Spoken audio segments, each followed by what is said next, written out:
মাথা ব্যথা, ঠান্ডা, নাক দিয়ে পানি পড়তো এবং নাকে মাংস বৃদ্ধি পেয়েছিল। আমার হাঁচি কাশি সবসময় লেগেই থাকতো। তারপরে আমি এই ইউনাইটেড হোমিও হলের একটি ফেসবুকের মাধ্যমে ভিডিও দেখতে পাই। ভিডিওটি দেখার পরে আমি এখানে যোগাযোগ করি। এখানে কুরিয়ার সার্ভিসের মাধ্যমে আমি প্রথমবার ওষুধ নিয়ে খাওয়ার পরে আমার এখন বর্তমানে আলহামদুলিল্লাহ আমি এখন ভালো আছি। আচ্ছা, এখন আপনি আগের থেকে ভালো না? জি আলহামদুলিল্লাহ। আচ্ছা, আপনার যে নাক দিয়ে পানি পড়তো এখন কি আর পড়ে না? আচ্ছা, আপনার অতিরিক্ত মাথা ব্যথা ছিল, এখন মাথা ব্যথাটা কমেছে?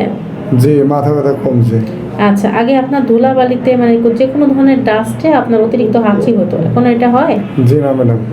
আচ্ছা, আপনার নাকের মধ্যে তো মাংসপিণ্ড বৃদ্ধি হয়েছিল, এখন বর্তমানে কি এটা কমেছে? জি ম্যাডাম, এটা কমছে। আমি দ্বিতীয় ডোজের লেগে এখানে এসেছি। আচ্ছা আচ্ছা, ঠিক আছে। আর 2 মাস খান, খেলে ইনশাল্লাহ আপনি সুস্থ হয়ে যাবেন। ইনশাল্লাহ। এই চিকিৎসাটা মিনিমাম 3 মাস খেলে ইনশাল্লাহ সুস্থ হয়ে যায়। তো আপনি যেরকম সুস্থ হয়েছেন, আমরা চাচ্ছি যে আপনার এই ভিডিওটা অনলাইনে দেওয়ার জন্য। তো আপনার কি কোনো আপত্তি আছে? আমার কোনো আপত্তি নাই। এখানে আমি ওষুধ খেয়ে ভালো হয়েছি। ইনশাল্লাহ আরও যদি রোগী আসে ওষুধটা খাই তাদেরও ভালো হবে, আমি এটা আশা করি ইনশাল্লাহ। আচ্ছা, ঠিক আছে, তো ধন্যবাদ আপনাকে।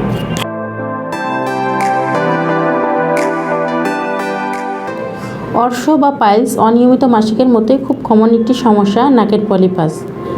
যারা দীর্ঘদিন যাবৎ এই নাকের পলিপাস রোগটি নিয়ে ভুগতেছেন এবং হতাশায় আছেন, তাদেরকে উদ্দেশ্য করে একটা কথাই বলবো, হোমিওপ্যাথিতে নাকের পলিপাসের খুব সুন্দর চিকিৎসা রয়েছে।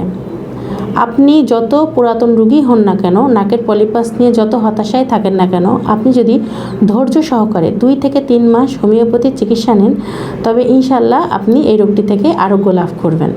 তবে একটা কথাই বলবো, আজে বাজে চিকিৎসা না নিয়ে অভিজ্ঞ ও রেজিস্টার হোমিওপ্যাথি চিকিৎসকের শরণাপন্ন হন। সর্বোপরি একটা কথাই বলবো, হোমিওপ্যাথি চিকিৎসা নিন, সুস্থ ও সুন্দর জীবনযাপন করুন।